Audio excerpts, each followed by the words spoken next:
JavaScript moderne, l'un des grands piliers sur lesquels reposent les frameworks JavaScript, que ce soit React, Angular, Vue, Sylvestre et bien plus encore.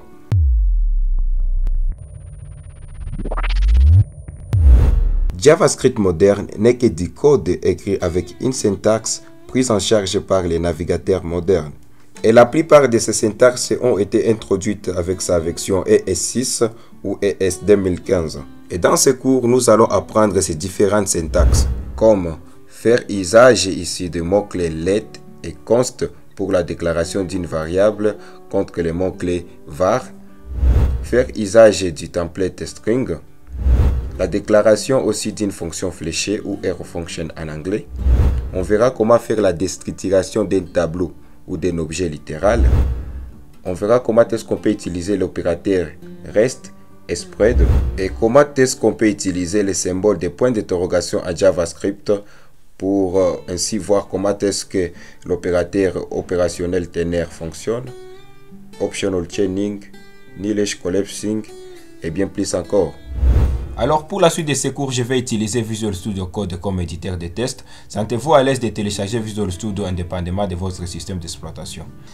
Une fois l'installation faite, vous allez ouvrir Visual Studio. Vous allez cliquer sur Open Folder pour dire en français ouvrir un dossier. Je vais cliquer là. Alors, une boîte de dialogue va s'afficher pour saisir l'emplacement là où je vais créer mon dossier. Ça sera sur desktop, donc sur le bureau. Je vais faire un clic droit pour appeler le menu contextuel et là dans lequel je vais choisir ici New et New Folder pour dire un nouveau dossier. Ce nouveau dossier, je vais le nommer ici JavaScript. C'est JavaScript ES6. Donc pour la version de JavaScript. Alors je vais sélectionner ces dossiers. Alors c'est là où on va travailler. Donc la première des choses, je vais ajouter ici un nouveau fichier. Donc je vais cliquer sur cette icône ici, New File. Donc nouveau fichier. Je vais créer un fichier avec extension .js, c'est pour JavaScript. Mais on va commencer par un fichier avec extension HTML pour les HTML. Alors pour avoir les boilerplate code ici, je vais fermer ça. Pour générer juste des codes, on va taper doc suivi par on va taper sur la touche de tabulation de clavier. On va générer ici ces templates, donc ces codes par défaut. Donc le titre de notre onglet, ça sera ici JavaScript ES6. Et là, sur la partie body ici, donc ici la partie body, on va écrire la balise ici script, là où habiteront ici les codes JavaScript. Donc on va les faire dans la partie body. Ok. Alors là, je vais tester une instruction alert pour afficher juste un message. Et le message, ça sera bonjour le monde. Oups, bonjour le monde. Alors ce qu'on va faire ici pour prévisualiser ici ces messages ici, je vais faire un clic droit. Ok, et ensuite choisir ici Open with Lifesaver. Lifesaver, c'est une extension que j'utilise. Vous allez aussi partir sur l'extension ici sur les marchés des extensions. Vous allez chercher ici Lifesaver. Lifesaver en fait nous permet de prévisualiser les modifications de notre projet en temps réel sur un serveur local. Donc vous allez l'installer. Moi je l'ai déjà fait. Ok. Après, une fois installé, vous allez cliquer, vous avez fait un clic droit et puis vous allez choisir Open with Lifesaver pour ouvrir avec les serveurs Lifesaver. Donc là, vous voyez que notre message vient d'être prévisualisé. Ok, c'est bon. Alors, je vais juste refaire. Vous allez voir que ça marche. Je vais juste ici, je vais juste redimensionner ici la taille de mon éditeur et la taille ici les navigateurs pour me faciliter la navigation entre les navigateurs et l'éditeur de code. Donc on va aussi voir que c'est possible ici d'écrire du JavaScript dans un fichier séparé. Donc on va créer un fichier appelé index.js pour c'est là où habiteront ici nos codes JavaScript. Donc ce que je vais faire alert, ou soit je vais couper ici les codes, ici je vais les mettre dans ces nouveaux fichiers. Vous allez voir que c'est conseillé de séparer du code JavaScript avec HTML. Donc là on va on va dire comme source, on va ici spécifier l'emplacement de notre fichier. Ok, donc ce code ici, je vais enregistrer tout. Là vous allez voir que ça fonctionne de même que ça fonctionnait avant. Alors revenons sur notre fichier HTML. Donc je disais qu'il est conseillé de mettre que les balises script dans la balise body, parce qu'il faut que le code HTML charge avant que le code JavaScript charge. Mais là toutefois vous pouvez l'utiliser en dehors du code du balise body. En faisant ceci, on va appeler ici notre balise script. Oups. Script. Okay. On va spécifier ici l'emplacement de notre fichier JavaScript. Alors ici avec cette balise, pour l'utiliser en dehors de la balise body, ce qu'il faut faire, il faut juste ajouter ici un attribut. On va l'appeler ici l'attribut de faire. Alors ce qui va faire cet attribut va stopper ici du code JavaScript déchargé avant le code HTML. Alors on va passer aux choses sérieuses. On va commencer avec notre cours. Donc ce qu'on va faire, on va partir sur la balise body, et là on va spécifier une balise H1 pour les titres de notre première leçon. Ça sera ici la leçon de let et cost versus contre ici les mots-clés var. Donc ce qu'on va faire ici, je vais créer un fichier. Le fichier, je vais le nommer let const contre les mots-clés var. Ok, le mot-clé var.js, comme c'est un fichier JavaScript. Alors là ce qu'on va faire ici, c'est on va spécifier l'emplacement de ces fichiers ici. Et là on va commencer déjà. Donc commençons par un exemple. Donc je vais saisir ici les mots-clés var qu'on utilisait dans la version antérieure de JavaScript. Je vais déclarer ici une variable appelée ami. Ça sera un tableau dans lequel j'aurai ici une liste de mes amis.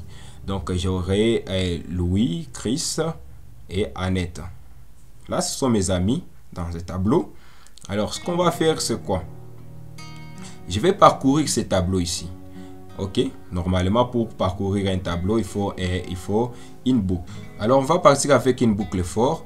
Donc je vais commencer par déclarer une interaction, donc avec la variable i, je vais l'initialiser par 0. La deuxième partie, ça sera je vais spécifier ici une condition. On va dire qu'aussi longtemps cette boucle va tourner, aussi longtemps que i sera inférieur à la taille de ce tableau, donc la taille des éléments se trouvant dans ce tableau. La première phase d'une boucle, on va initialiser ici ces variables. La deuxième des choses, on va établir une condition disant que cette boucle va tourner aussi longtemps que i sera inférieur aux éléments se trouvant dans ces tableaux. Et ensuite, la troisième partie, cette dernière partie va nous permettre d'incrémenter d'une valeur à chaque interaction de cette boucle pour ne pas avoir une boucle qui va tourner à l'infini. Alors on va ouvrir nos accolades ici pour déclarer une bloc de code pour notre boucle. Donc là ce que je vais faire, je vais juste afficher ici une liste de mes amis en parcourant ici notre tableau. Donc je vais l'afficher avec chaque index de cette liste. Donc je vais tout enregistrer et revenir ici sur notre et j'ai oublié de référencer ce fichier, le fichier index. Non, on a affiché, c'est que il faut juste créer. Ok, ça fonctionne. Ok, on va juste partir sur inspecter pour inspecter l'élément. Donc on va partir sur la partie console. Vous allez voir, j'ai réussi à afficher la liste ici de mes amis qui se trouvent. Donc on a affiché la liste avec la position qui occupe chaque élément dans les tableaux. Alors ce qu'on va faire, c'est quoi? Avec la défaillance de ces mots-clés ici var, quand on déclare une variable var, on peut même accéder à cette variable en dehors des blocs de code. Ok, là vous allez voir ici, on a la quatrième ici interaction qui affiche ici la position 3, parce que ça c'est. Et alors les blocs de code, ce sont les codes qui se trouvent dans des parenthèses, et ici on voit en dehors de notre boucle ici, on a accès ici à la variable ici i qui est déclarée là. Donc si je change ce mot clé avec let, donc subitement je vais enregistrer. Et là, vous allez voir qu'on a été capable d'afficher notre boucle, mais plutôt, on nous dit que i n'est pas défini parce qu'on a tenté d'accéder à la variable i en dehors des scopes, donc des blocs de code. Donc ici, let va nous permettre ici de limiter le nombre d'erreurs en nous empêchant d'avoir accès à une variable en dehors d'un bloc de code. Et cela est applicable pour les deux mots-clés. Donc je vais dire les mots-clés ici let et les mots-clés aussi const. Alors, on va directement voir ici les mots-clés const, qu'est-ce que ça vient faire ici dans JavaScript. Donc, en JavaScript, si vous déclarez une variable avec les mots-clés const, cela veut dire que vous déclarez une variable qui va stocker une valeur constante qui ne peut pas être modifiée par une réaffectation. Disons, on veut réaffecter un autre tableau dans la variable ami qu'on vient de créer ici. Donc, je vais dire que ami sera égal cette fois-ci à un tableau qui va contenir Jonathan et Annette. Ok. Si on a enregistré, on va avoir droit à une belle règle disant assignment to a constant variable. Ce qui veut dire ici que on tente de réaffecter une nouvelle valeur dans une variable redéclarée avec les mots-clés const. Si on commente le code, on va voir que ça fonctionne. Alors, si on revenait ici, on remplace ici les mots-clés par les mots-clés let. Cela veut dire on vient de déclarer une variable à l'initialisant éventuellement par une valeur. Donc, on peut soit, je vais venir là, je vais afficher ici la valeur qui se trouve dans cette variable ici, ami. Ok. Alors, je vais enregistrer. Ok. Vous allez voir que on a affecté premièrement ici notre tableau et ensuite on a réaffecté ici dans notre tableau des nouvelles valeurs. Donc les mots-clés ici va nous permettre de déclarer une variable qui va être réaffectée avec des nouvelles valeurs. Donc je viens de remplacer let par const. Pourquoi? Parce que le plus souvent quand vous déclarez un tableau ou un objet, et ça sera une constante, mais pour un objet et un tableau, ses propriétés peuvent être mises à jour ou supprimées. Alors venons voir ici cette nouvelle syntaxe qui nous permet ici d'utiliser la boucle for. Je vais dire ici je vais prendre l'ami parmi les listes des amis et je vais juste afficher et les variables ici ami que je viens de créer. Donc avec cette ligne de code, on vient de parcourir ici nos éléments qui se trouvent dans un tableau ici. Alors avançons et parlons aussi des strings. Donc je vais créer un nouveau fichier. Ok, je vais l'appeler ici string. Okay. Oups. On va ajouter ici l'extension .js pour que ce fichier puisse supporter ici le code JavaScript. Donc on va faire .js. Ok. Alors là dedans, ce qu'on va faire c'est quoi?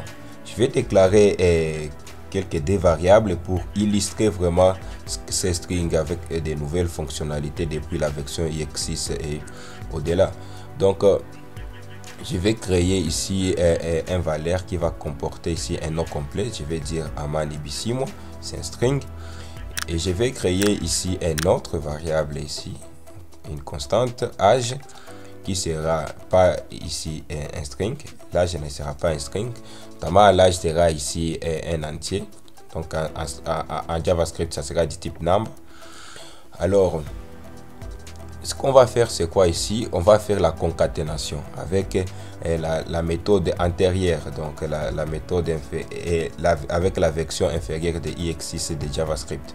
Ce qu'on va faire avec la concaténation pour afficher ici ces deux variables, je vais dire ici mon nom est, je vais faire plus pour ajouter ici la valeur se trouvant dans la variable ici nom. Donc je vais faire mon nom est, je vais plus et j'ai ok, je vais ajouter ici anti-slash ici pour prendre en considération ici, oups, qu'est-ce que j'ai fait pour prendre en considération ici l'apostrophe, et je vais encore ici espacer et puis mettre plus pour appeler la variable ici âge. Donc ici il faut s et puis plus encore. Ok, là il faut plus et puis il faut ajouter ici g. Donc quand j'enregistre ici, vous allez voir ici Non, il faut les référencier encore ici le fichier index.html, donc en string. Et là, on enregistre.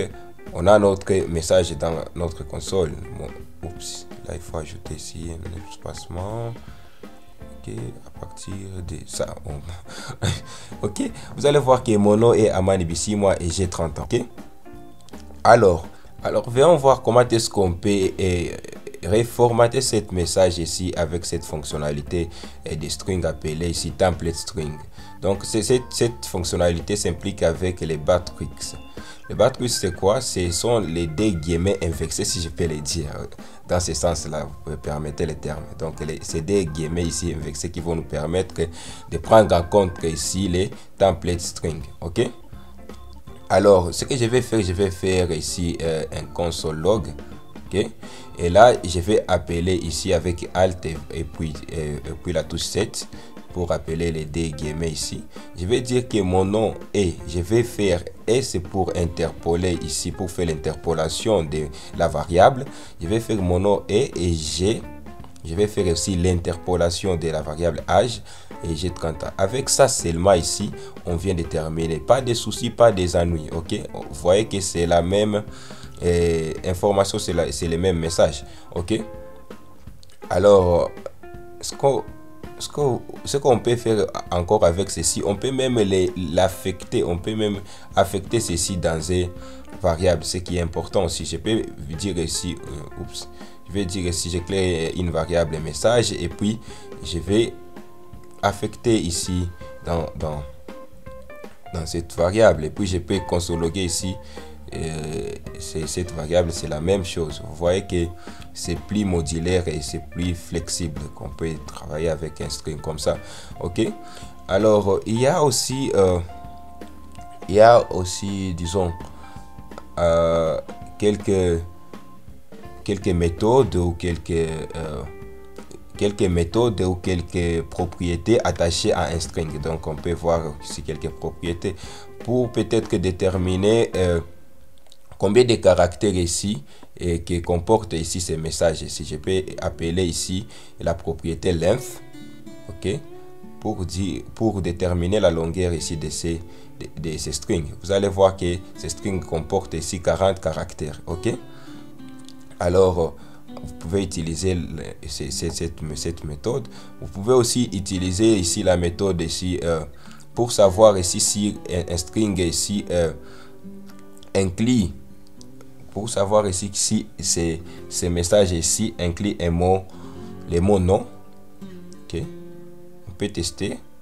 Si on enregistre, on voit que c'est vrai. Notre message comporte ici les mots non. Ok, si on change ça à x, on va voir c'est fait, et donc notre message ne comporte pas ici ces mots. Ok, c'est bon. On peut aussi voir ici une autre méthode. On peut voir ici une méthode attachée aussi à l'objet string appelée ici startWith pour ici vérifier si notre message commence avec quel mot. On peut voir si ça commence avec ces mots ici. Si ça nous retourne oui, donc true, donc c'est vrai que ça commence avec ces mots. On peut changer ici pour voir avec ces mots ici, ça sera false, donc et notre phrase ne commence pas avec ces mots là. Donc on peut retourner et là vous allez voir que c'est vrai, notre message, notre phrase commence avec les mots non. On peut aussi voir ici la méthode aussi. Oups, qu'est-ce que je viens de faire? Ici c'est log pour appeler console log. Et puis on peut voir ici sur notre string message, on peut appeler la méthode ici endWith pour voir ici notre phrase finit avec quel mot. Donc là je peux aussi prendre ça et puis je vais, vous allez voir que ça nous retournera oui pour dire que ça. Voici quelques méthodes attachées à l'objet string qu'on peut voir, et il y a d'autres fonctionnalités, ou je peux dire d'autres fonctionnalités qu'on peut faire avec string. Par exemple, je déclare un texte, là je vais espacer et je vais ajouter plusieurs espaces et je vais ajouter le message ici bonjour le monde. Okay? Et ajouter aussi quelques espaces. Alors, pour éliminer ici ces espaces avec string, si vous avez un string qui a beaucoup d'espace où l'utilisateur a mis plein d'espace ici dans votre string et vous voulez les éliminer, qu'est-ce qu'on va faire ici? Vous allez voir ici dans les console log, on a toujours ici cet espacement. Donc, pour éliminer ici ces espaces, ce qu'on va faire, c'est quoi? On va faire ici console log. On va appeler ici la méthode ici replace, donc remplacer. On va appeler ici un partenaire RJS, donc on va appeler un partenaire ici, donc je vais seulement le copier. Ce partenaire ici va forcer les strings d'éliminer ici les espacements ici. Donc on va faire ici qu'on élimine tous ces espacements avec un seul espace, avec un string vide. Vous allez voir ici que tous ces espaces ont été éliminés. Ok, alors c'est pas que ça qu'on peut faire ici avec replace. Donc je peux soit remplacer ici les mots bonjour par hello, donc dans un string. C'est quand j'enregistre que vous allez voir que c'est remplacé par hello. Donc je retourne ici, vous allez voir avec ces partenaires on a été capable d'éliminer tous les espaces inutiles dans un string. Alors ce qu'on peut faire aussi, quoi, avançons, on peut parcourir ici un string. Laisse-moi vous montrer. Je déclare ici un string, ok, j'affecte ici la valeur ici JavaScript dans ce string. Comment est-ce que je peux parcourir ici ces mots, ici ces caractères ici dans ce string? Je peux faire ici un let. J'appelle le texte dès que j'initialise par un texte vide parce qu'on a parlé de let un cost. Vous savez déjà ce que c'est. Ok, je vais parcourir ici mon string avec for. Donc je fais ici let. Je déclare ici une variable x dans of language. Ok, et puis on va ici faire ici, on va affecter dans texte D, on va y ajouter ici la valeur qui se trouvera dans la variable x. Ok, et on va aussi ajouter ici un autre string. À chaque interaction on va ajouter ici ces barres ici. Ok, dans chaque interaction de chaque caractère. Donc après ici je vais ici afficher dans la console ici le texte de ce qu'on va voir c'est quoi. Oups, je viens d'assigner assign to un constant variable. Oups, je viens de faire de la merde, je sais pas de quel niveau. Je sais pas où est-ce que j'ai merdé. Ok, c'est qu'au 24e ligne. 24e ligne. Oui, c'est 24e ligne. Oui, je vais. Oui, c'est dans texte D. C'est pas là. Je devrais appeler là-bas texte D. Ok. Donc je vais toutefois enregistrer. Ce que vous allez voir, à chaque lettre qu'on a parcouru, chaque lettre qu'on a augmenté. À chaque interaction, on a augmenté cette barre. Je vais mettre ici les slash et vous allez voir que à chaque caractère, on peut parcourir chaque caractère, on peut y ajouter aussi d'autres lettres avec cette syntaxe. Vous allez voir ici que c'est possible aussi de parcourir ici une chaîne de caractères. Ok, c'était tout comme notion de string dans cette vidéo. Alors avançons, venons voir aussi la notion de arrow function. Arrow function, c'est tout simplement dire une fonction fléchée, si on peut le traduire comme ça en français. Alors venons voir un exemple ici. Comment est-ce qu'on écrivait et on déclarait une fonction avec la version antérieure de JavaScript, donc avec la version ES5. Donc je déclare une fonction, seulement une fonction qui fait l'addition de deux nombres. Donc je dois avoir les mots clés et function, et je dois préciser les deux mots ici en paramètres, et ensuite je dois retourner la somme de ces deux nombres. Ok, très simple. Alors là je vais appeler addition, et dans paramètres je vais passer D et 3. Ok, tellement simple. Ou bien il faut afficher la valeur ici de cette fonction. Donc je vais afficher en appelant console log. Donc quand j'enregistre ici, oups, j'ai oublié de référencier ici ces fichiers. Donc on va les référencer dans le fichier HTML arrow function. et puis on va enregistrer. Et là vous allez voir ici la somme c'est 5, la somme de D est 3. Je vais fermer tout ceci. Vous allez voir que la somme de D est 3, ici c'est 5. Très simple. Ok, donc avec IS6, avec la version de JavaScript IX6, il est maintenant possible d'écrire cette fonction de la manière suivante. Donc je vais écrire addition, et puis au lieu d'écrire ici les mots-clés function, je vais directement faire appel aux paramètres. Donc je vais passer X et Y, et pour les mots-clés ici return, au lieu de retourner les mots return ici, qu'est-ce que je dois faire? Je dois faire les égal et signe de supériorité pour avoir une flèche, et là je vais retourner la somme de ces deux nombres. Donc c'est cette flèche ici qui remplace ici return. Et là vous allez voir, on va commenter ceci, et là je vais couper ici cette ligne de code, je vais justement la coller là, et puis je vais enregistrer. Vous allez voir que la somme reste 5. Donc alors cette ligne de code est très claire, qui est plutôt d'écrire la fonction de la manière qu'on l'écrivait avant. Alors si vous avez une fonction qui a plus d'une seule ligne de code, il faut mettre ici les parenthèses pour constituer un bloc de code, et vous allez ajouter ici votre logique. Pour notre part, on va ajouter seulement une seule ligne de code qui nous dit ici, voici l'addition, de deux nombres. Okay.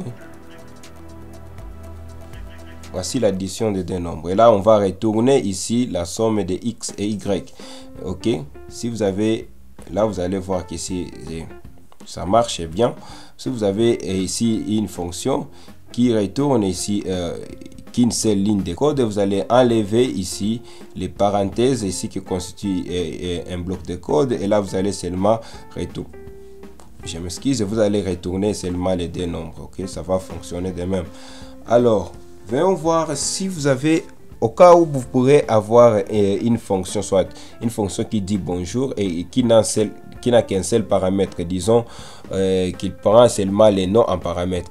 Comme c'est un seul paramètre, là vous allez esquiver les parenthèses, et là vous allez retourner directement la valeur que vous voulez retourner de cette fonction. Là pour notre part, on va retourner ici bonjour, en interpolant ici la valeur qui se trouvera dans la variable ici non. Ok, alors là on va faire appel à cette fonction. Donc je vais dire ici dis bonjour. Okay, on va dire bonjour, et on va placer ici les strings ici. Bon, on va voir que c'est dit bonjour Amani, remplaçons ça par Moussole, et on va voir que dit bonjour à lui. Donc ça va fonctionner. Si vous avez qu'un seul paramètre ici, vous pouvez lever les parenthèses et ça va toujours fonctionner.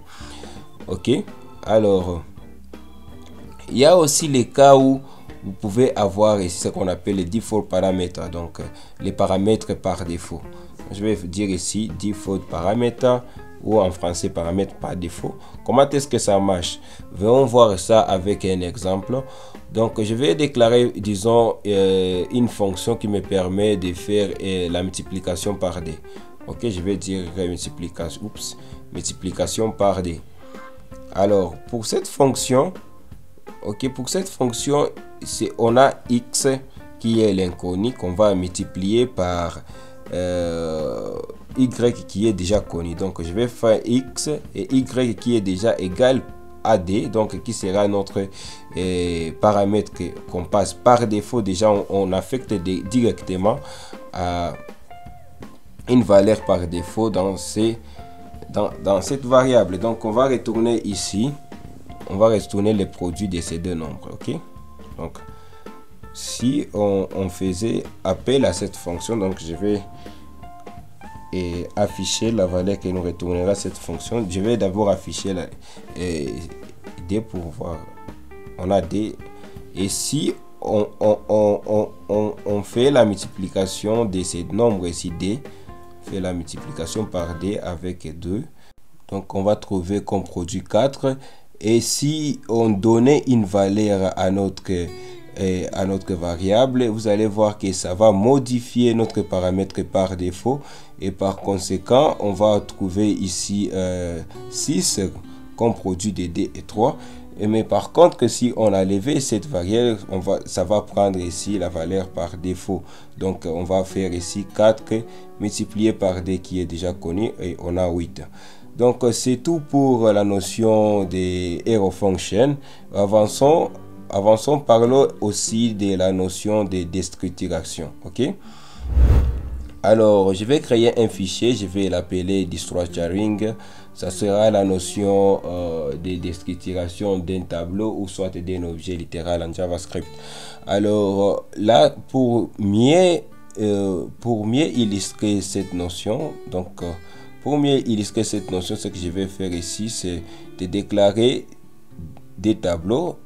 Le premier tableau, ça sera un tableau des alphabets. Donc, je vais faire là des crochets et j'aurai A, j'aurai B, j'aurai C, j'aurai 2, j'aurai E et F.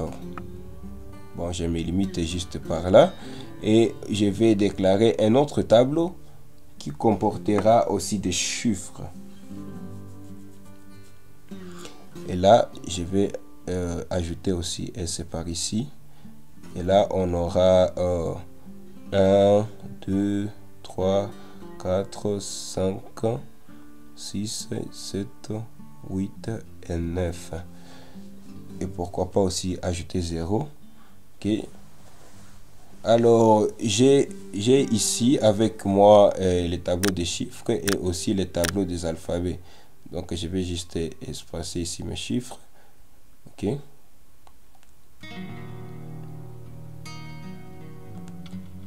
Je vais justement espacer ces chiffres ici.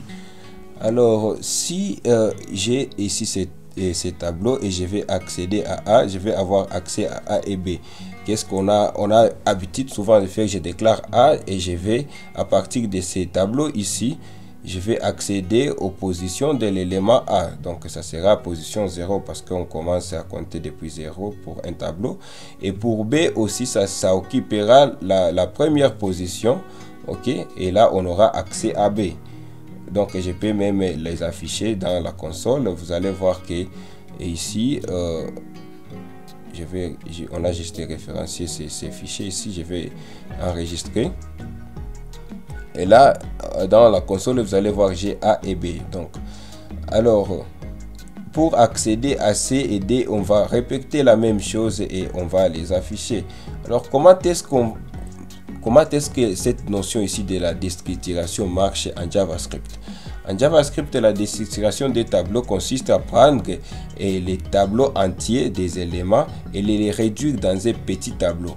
Qu'est-ce que cela signifie? On va aller voir et voyons les voir ça en pratique. Donc, je vais déclarer ici un tableau et je vais accéder à la première position et à la deuxième position de quoi? Je vais dire mon tableau ici alphabet. Ok. Alors, quand je vais enregistrer, vous allez voir que j'ai toujours accès à A et B. Alors, pour avoir accès à C, donc je vais ici faire une virgule et placer C pour avoir ici accès à C. Donc, vous allez voir que je suis parvenu. Et pour esquiver B et avoir seulement accès à C, donc il va me falloir esquiver ici B. Donc, je vais esquiver B en laissant la virgule, c'est très important. Et là, vous allez voir que j'aurai accès à C. Ok. Vous allez voir que j'aurai accès à A et C. Alors, vous allez voir ici, j'accède pas aux éléments à partir de leur nomination. Je peux soit changer X. Vous allez voir que ça ne dépend pas de la nomination, plutôt ça dépend des positions. Ok. Vous allez voir que j'ai accédé à A et j'ai esquivé B par rapport aux positions et par après j'ai accès à l'élément C de mon tableau. Ok. Alors, pour avoir ici les restes des éléments du tableau, on va utiliser ici l'opérateur qu'on appelle opérateur spread. Donc spread operator, je vais faire les 3 points ici et je vais dire rest.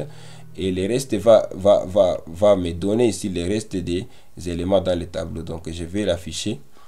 Je vais faire ici reste. Ok. Alors, vous allez voir ici que j'ai accès à C, à D, à E et à F. Pourquoi? Parce que c'était ça les restes, parce que j'avais pris A et j'ai esquivé B et puis j'ai demandé ici les restes des éléments dans les tableaux. Vous allez voir que j'ai récupéré A et par la suite j'ai les restes des éléments parce que j'ai esquivé B. Ok, donc avec ici cet opérateur ici, ça peut nous permettre aussi de combiner les deux tableaux ensemble. Donc on va voir ici un spread operator pour combiner ici les deux tableaux, les deux tableaux ensemble. Ce qu'on va faire, ce qu'on va faire, c'est quoi? Donc commençons par déclarer un nouveau tableau. Donc, je vais faire const. Je vais faire const alpha numérique, et ce sera le nom de mon nouveau tableau. Je vais faire alpha numérique qui sera égal, j'ouvre mes crochets, je vais faire 3 points et appeler ici les tableaux d'alphabet, et je vais faire 3 points pour appeler les tableaux de chiffres. Ok, et là je vais faire un console log pour afficher les résultats dans la console. Et j'enregistre. Donc je vais d'abord enlever ceci, on n'a plus besoin ici. Je vais enregistrer. Vous allez voir qu'on a nos deux tableaux qui sont scindés dans un seul tableau. Alors vous allez me dire, bon, on peut aussi utiliser cette syntaxe. Ici je vais prendre ces tableaux et puis je vais appeler la méthode conquête, et puis je vais appeler ce tableau ici. Ça va marcher de la même sorte. Oui, je n'en disconviens pas, quand on enregistre, ça marche aussi. Mais vous allez voir que la syntaxe ici, la première syntaxe ici, c'est très flexible parce que je peux ajouter ici d'autres éléments. Par exemple, je vais dire les chiffres sont, ok. Je peux même, je dois d'abord afficher ici, et puis je peux même ajouter aussi un élément là où je vais. Ça ne dépend pas des positions dans un tableau, et là vous allez voir que ça fonctionne. Ok, on a plus de flexibilité avec cette syntaxe que la syntaxe là de concaténation des tableaux. Ok, donc avançons et allons voir comment est-ce qu'on va utiliser cette syntaxe ou cet opérateur spread pour réécrire une fonction qu'on va passer en paramètre un nombre infini des chiffres. Donc je vais déclarer ici une fonction que je vais appeler somme ou somme, et un paramètre que je vais faire .arg pour passer ici un tableau de nombres. Okay? Et ensuite je veux que cette fonction puisse me retourner le total de ces nombres que je vais passer en paramètre. Donc je vais faire ask, donc comme le nom de mon tableau, et je vais appeler la méthode ici reduce. Reduce prend en paramètre ici les nombres précédents, et va prendre aussi en paramètre que les valeurs des nombres courants. Alors ensuite je vais retourner cette méthode ici reduce va nous permettre de retourner ici la somme des nombres précédents et la somme des nombres courants. Et après, donc cette fonction ici va nous retourner le total des nombres qu'on va passer en paramètre de ces tableaux. Donc je vais appeler cette fonction, je vais passer ici ces tableaux. Oups, j'ai undefined, ouais. Je sais pas pourquoi j'ai undefined. Est-ce que j'ai bien appelé cette fonction? Fonction somme. Pour appeler une fonction, il faut passer les parenthèses que j'enregistre. Okay, vous allez voir que j'ai un tableau ici, mais c'était pas ça, c'est que nous respectons. Est-ce que c'est... Donc c'est là, il fallait pas mettre les crochets. Donc il faut seulement mettre vos éléments ici, les éléments d'un tableau. Vous allez voir qu'on a les résultats. Le total c'est 6. Si j'ajoute 4 pour voir, vous allez voir que le total ça sera 10 si je ne me trompe pas. Ok, on a 10. Et vous voyez que ces syntaxes ici, les spreads ici, nous a facilité nous facilite la tâche ici pour écrire ces genres de combinaisons complexes. Vous voyez.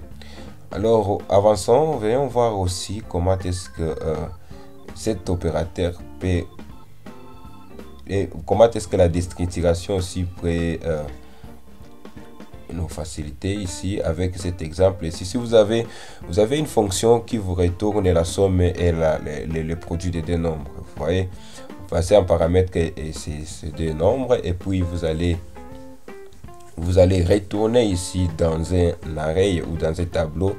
À la première position, vous retournez la somme et à la seconde position, vous allez retourner quoi? Les produits de ces deux nombres. Ok? Comment est-ce que vous allez faire la déstructuration de ceci? Alors, je vais d'abord afficher les résultats ici qui nous retournent. D'abord, c'est cette fonction. Je vais faire somme et multiplication et un paramètre, je vais passer D et 3. Ok? Si on enregistre, vous allez voir ici à la première position de notre tableau, j'ai 5 et 6. Donc, la somme et les produits. Ok? Et donc, à partir de ceci, parce qu'on a cette fonction nous retourne ici et ces tableaux ici, on peut faire la déstructuration. Donc, on prend un array, on dit je vais avoir ici la somme à part et la multiplication à part. Donc, à partir de cela, on va les soustraire ou l'abstraire de cette fonction ici. Ok. Et là, ce qui est important ici, vous voyez que je serai capable à partir de ces tableaux ici, je serai capable alors d'afficher la somme. Je peux afficher la somme indépendamment de la multiplication. Ok, vous allez voir que la déstructuration peut être utile dans ce genre de scénario. On a 5 et 6 indépendamment, chacun à part. Donc, j'ai déstructuré ici ces tableaux. Alors, c'est presque tout pour la notion de déstructuration avec les tableaux. Donc, on va voir aussi la notion de déstructuration avec un objet littéral. Je vais ajouter un commentaire du structuring object. Et donc, la déstructuration d'un objet. Déclarons cet objet. On va déclarer un objet personne. Donc, je vais faire const personne. Et pour déclarer un objet, il va nous falloir ouvrir nos accolades. Et comme la première propriété de cet objet, on aura besoin du nom. Donc, on va faire Amani. Et on aura besoin de l'âge. On va déclarer l'âge de cette personne ici. Donc, 30 ans. Et on aura besoin ici de savoir son adresse. On aura l'adresse. Ça serait un autre objet. Donc, ça on aura besoin de la ville, si elle habite dans la ville de Bukavu. Et on aura besoin de savoir sa province. On aura besoin de savoir sa province. Sa province est ici, do Kivu. Alors, on a notre objet. Comment est-ce qu'on va déstructurer ici cet objet? On va voir pour déstructurer l'objet ici, il va nous falloir ouvrir nos accolades qui est différent de la déstructuration d'un tableau parce que le tableau, il faut des crochets. Donc, on va accéder aux propriétés nom et âge. Ici, on fait la déstructuration par rapport aux propriétés d'un objet, mais pas par rapport aux positions, ce qui est différent de ce qu'on faisait avec les tableaux. Alors, à partir de ça, je serai capable alors d'accéder à la propriété et nom. Vous allez voir que ici, c'est la valeur qui nous retourne ici, c'est Amani. Ok, là, je vais agrandir pour que vous puissiez voir bien. Okay, je zoome, ici, vous allez voir qu'ici, c'est Amani. Et je peux accéder ici à l'âge. Vous allez voir ici, l'âge, c'est 30 ans. Et puis, si je vais utiliser les noms contraires autres que les noms de la propriété de cet objet, je déclare ici un autre nom et je peux utiliser ce nom comme prénom ici et ça va me donner Amani. Si j'ai donc on accède par rapport ici aux propriétés. Si je viens, je vais accéder aux propriétés personne. On va me dire que ces propriétés ici n'est pas définies à notre objet. Par contre, je peux les réaffecter ici à partir de ces... je peux les réaffecter et ça va avoir ici une valeur par défaut. Ok, alors comme ça, si on veut avoir, on veut déstructurer un objet dans un autre objet, donc les objets imbriqués, comment est-ce qu'on peut les faire? On peut les faire de cette façon. Donc je vais faire d'abord adresse, qui est une propriété reconnue dans l'objet personne. Je vais mettre ici mes deux points. Oups, pourquoi tu me fais ça? Deux points. Oui, nos deux points. Je vais ouvrir ici nos accolades et je vais appeler ici la propriété ville. Vous allez voir que c'est très simple. À partir de ça, je peux accéder à la ville. Vous allez voir que la ville est Bukavu. Vous voyez. Donc à partir du moment ici, j'étais capable ici de déstructurer un objet imbriqué ici. Donc, alors, venons voir comment est-ce qu'on peut utiliser l'opérateur spread ici pour nous donner le reste des éléments de quoi. Donc, je vais accéder au prénom et je vais avoir besoin ici des restes ici des propriétés de mon objet. Vous allez voir, j'ai les prénoms et j'ai les restes ici de mon objet. Ok, j'ai l'adresse ici. Vous voyez. Alors, c'est comme ça que marche la déstructuration. On peut voir aussi. On peut voir aussi comment est-ce qu'on peut combiner un objet. C'est vraiment voir comment avançons. Et puis, je vais seulement déclarer un autre objet. Disons, on va le dire update personne. Donc, mettre à jour l'objet personne parce qu'on va combiner ces deux objets. Alors, on aura notre deuxième objet aura comme propriété ici qui n'existe pas dans le premier objet. Dans les premiers objets, la propriété poste et nom. On aura à déclarer ici les postes et noms. Et cette deuxième personne ici a des enfants. Ok, on va ajouter une liste d'enfants là-bas, les enfants comme Gloria et Yvette. Ok, alors comment est-ce qu'on va réécrire ici ou combiner ces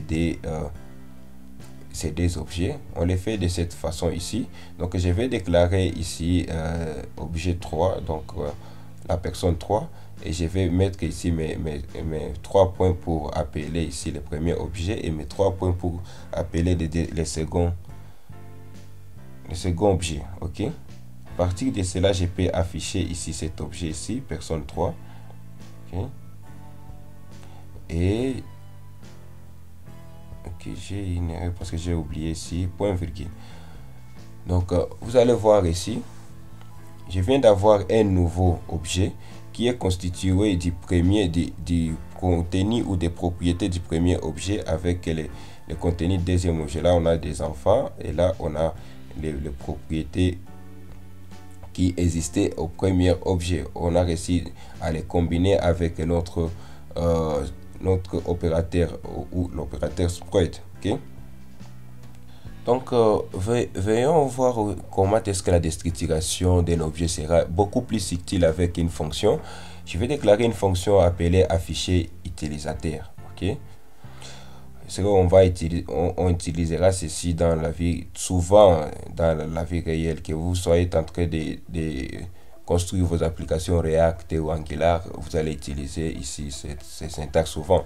On va passer en paramètre l'utilisateur et on va ici l'afficher avec console log. On affiche ici l'utilisateur. Ok, alors je viens ici, je vais faire un console log pour afficher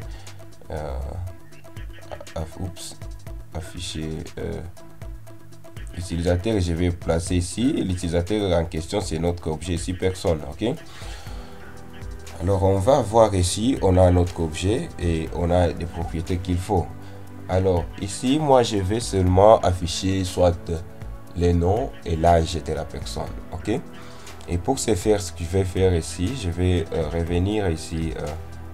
Donc pour prendre quelques propriétés de cet objet, je vais faire quoi? Je vais aller là, je vais ajouter ici des guillemets inversés, et puis je vais dire ici les noms, et pour accéder au nom, je dois avoir besoin ici d'accéder à cet objet qu'on va passer en paramètre, et puis on va avoir accès ici aux propriétés nom et l'âge. Ok, et je vais interpoler l'âge ici.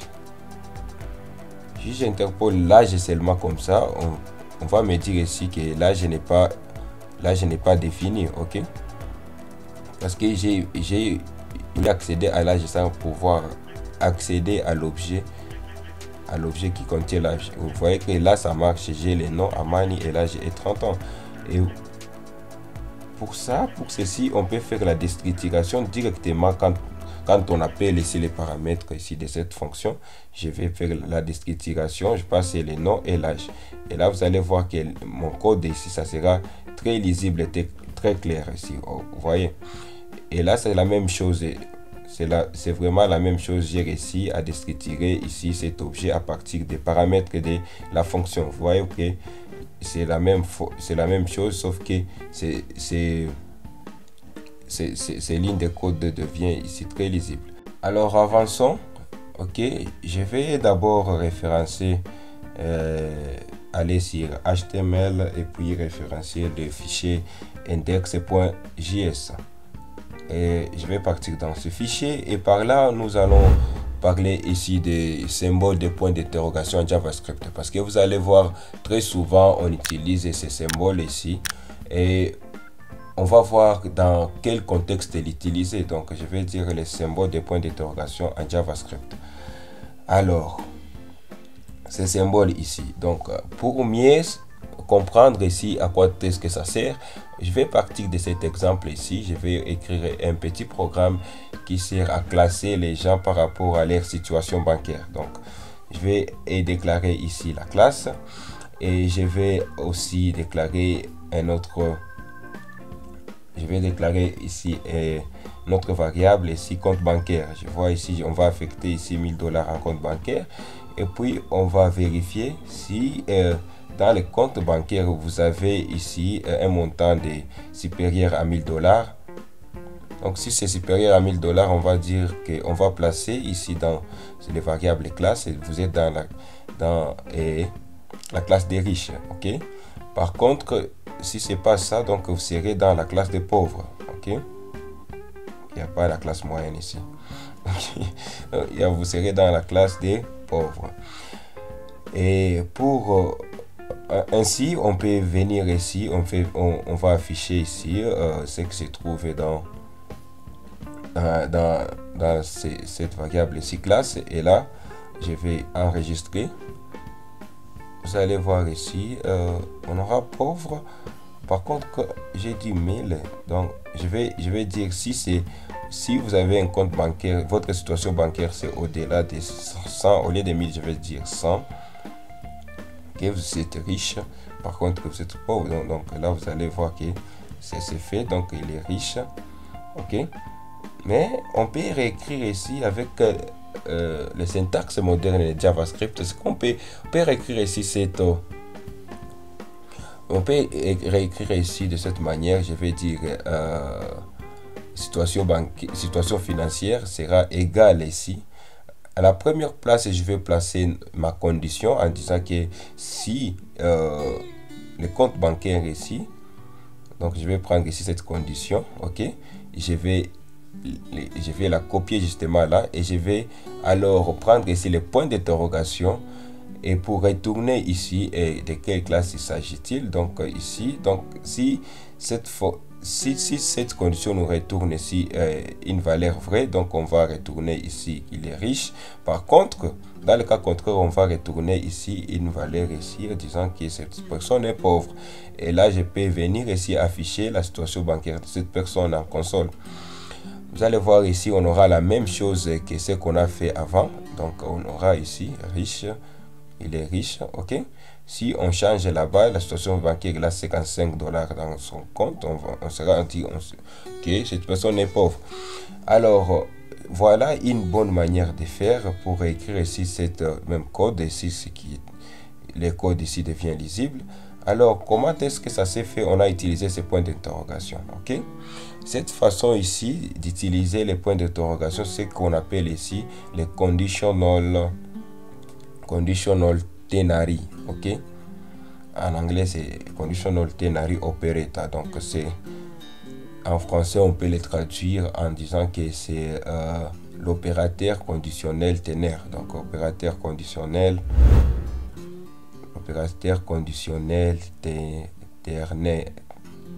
ternaire. Ok. Alors, comment est-ce que ça marche cet opérateur? Ok. À la première position, vous allez avoir besoin ici d'une condition. Ok. On aura besoin d'abord d'une condition. Après, on va placer ici les points d'interrogation. Et puis, ce qui va suivre ici, c'est une expression si la valeur retournée était vraie. Donc, si la condition était vraie, ce qui va suivre après les points d'interrogation, ça sera une expression qui va nous retourner si cette condition était vraie. Par contre, après les deux points, on aura une expression qui va être retournée si la valeur était fausse. Ok? Et ça ne s'utilise pas seulement pour les variables, pour affecter une variable dans une variable avec une condition. Ça peut être utilisé aussi. Donc je vais esquiver ceci. On va rester avec notre code qui est très clair et très lisible. Souvent aussi, cet opérateur peut nous faciliter la tâche de déclarer une fonction. Donc là, je vais déclarer une fonction pour faire voir qu'on peut déclarer une fonction qui va retourner ici une valeur basée sur une condition. Donc on va faire une fonction qui va faire les rabais. Et les rabais, on va prendre les membres pour savoir si c'est un membre ou quoi. Alors on va poser cette condition. Si la personne en question est un membre, donc on va lui donner un rabais, une réduction de prix. Si les membres, il va nous payer des dollars. On va dire que si les membres, il va nous payer des dollars. Mais si la personne en question n'est pas membre, donc dans le cas contraire, s'il n'est pas membre, il va nous payer 10 dollars. Ok? Vous allez voir que ce genre d'opérateur nous facilite la tâche de retourner facilement une valeur d'une fonction se basant ici à une condition. Ok? Donc je vais faire appel à cette fonction ici.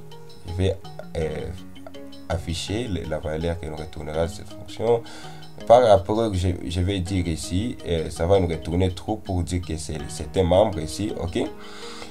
Si l'expression est true, si l'expression est vraie, donc on va retourner ici la première expression, ok. Donc on va voir ici, il va nous payer des dollars, ok, parce que c'est un membre. Ok, dans la deuxième partie, je vais dire que c'est faux, il n'est pas membre ici, dans la valeur fausse, il va nous payer 10 dollars. Et si la troisième position, on venait à dire, on va passer nil, et nous savons que la valeur nil retourne ici une valeur fausse, donc elle va nous payer aussi 10 dollars. Ok, vous voyez qu'il va nous payer 10 dollars parce que ça a retourné ici l'expression fausse. Donc ça sera la deuxième expression. Ok, voilà en gros comment est-ce que vous pouvez utiliser l'opérateur ternaire. L'opérateur ternaire est souvent utilisé pour affecter dans une variable en se basant à une condition et pour retourner une valeur d'une fonction en se basant aussi à une condition. Ok. Alors, un autre cas là où vous allez utiliser les symboles de point d'interrogation en JavaScript, c'est avec la notion ici de optional chaining. Ok. Donc l'acheminement facultatif en français. Avec cette option ici, vous allez utiliser la syntaxe de point d'interrogation suivi d'un point pour faire ici allusion à ce qu'on va appeler en français l'enchaînement facultatif. Ok, enchaînement facultatif. Et alors pour illustrer ça, partons de cet exemple. Donc je vais définir ici un objet personne. Pour cet objet ici, personne ici, je vais ouvrir mes accolades et je vais lui donner comme propriété.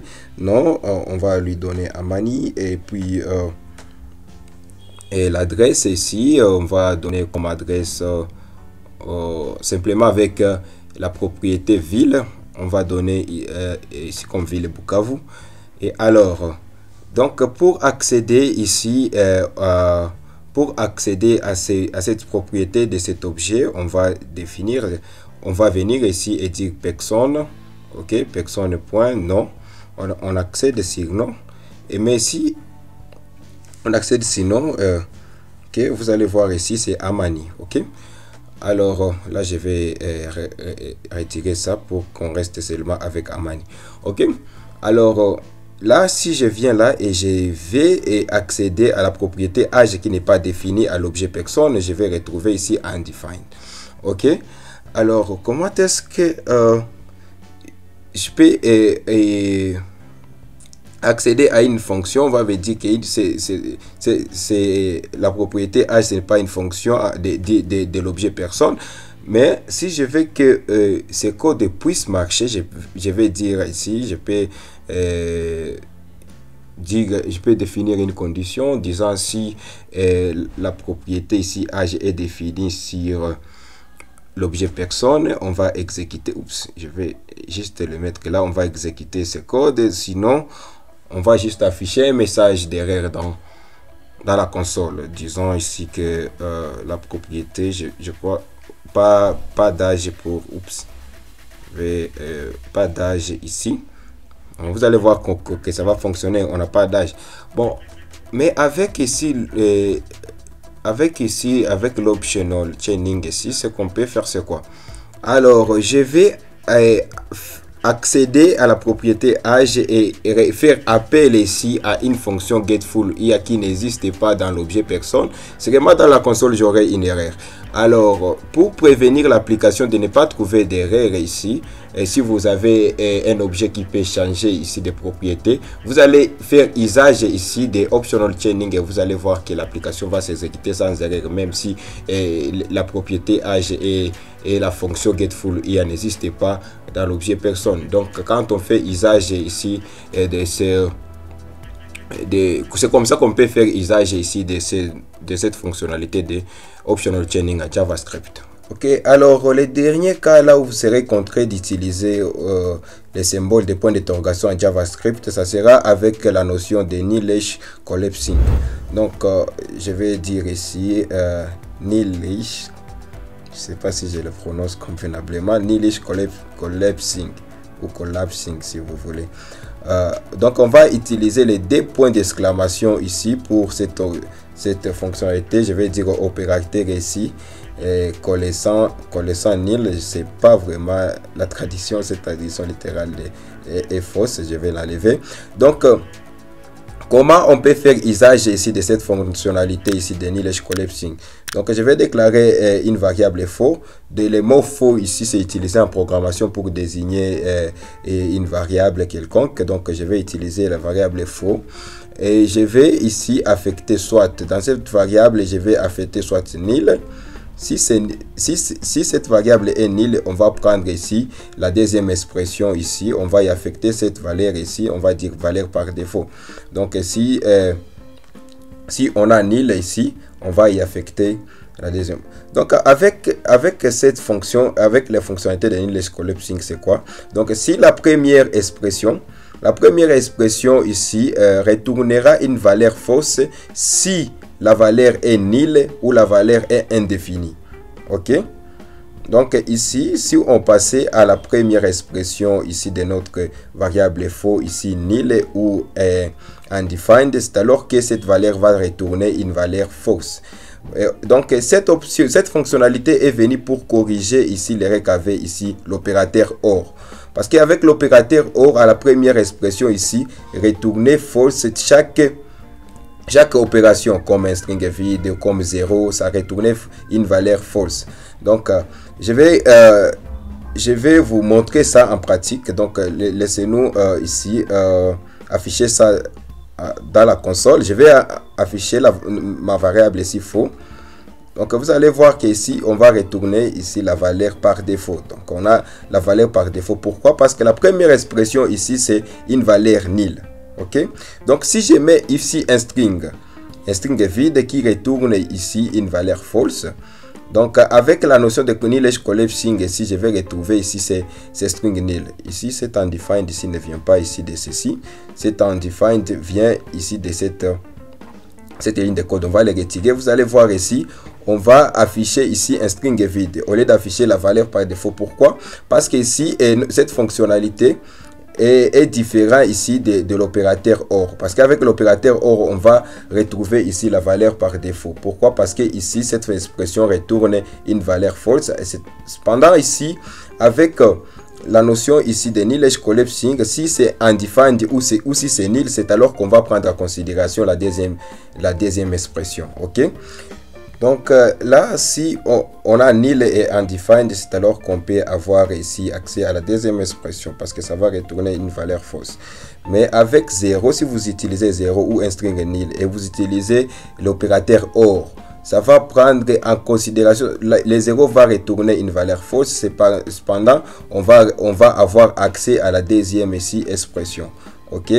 Mais si vous utilisez ici le knowledge collapsing, là on va avoir 0. Pourquoi? Parce que ce n'est pas nil ou ce n'est pas undefined. Alors c'est très important, si vous avez une valeur qui retourne nil ou undefined, veuillez vraiment utiliser ici la notion de knowledge collapsing au lieu d'utiliser l'opérateur OR.